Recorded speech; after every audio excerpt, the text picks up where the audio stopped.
Conséquence du début des mesures antiterroristes d'hier vers 13 h et à leur mise en œuvre réussie, l'Azerbaïdjan a restauré sa souveraineté.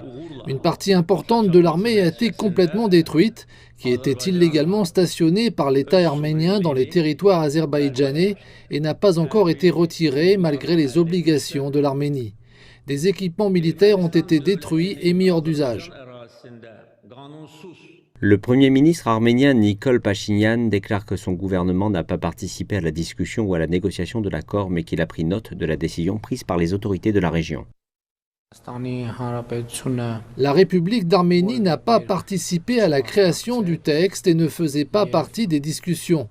Si les soldats de maintien de la paix ont proposé un accord de paix, cela signifie qu'ils ont complètement et sans aucune réserve accepté la responsabilité d'assurer la sécurité des Arméniens du Haut-Karabakh et fourni les conditions et les droits pour qu'ils puissent vivre sur leurs terres et dans leurs maisons en toute sécurité.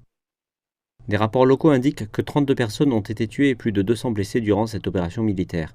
À Erevan, la capitale de l'Arménie, des affrontements ont éclaté. Des milliers de manifestants brandissant le drapeau de la région ont bloqué une artère principale.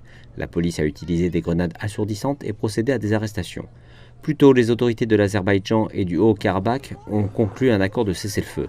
La trêve a été négociée avec l'aide des forces de maintien de la paix russes qui aideront également à mettre en œuvre les termes de l'accord.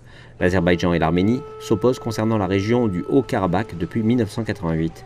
Les dernières violences liées au conflit ont eu lieu en 2020.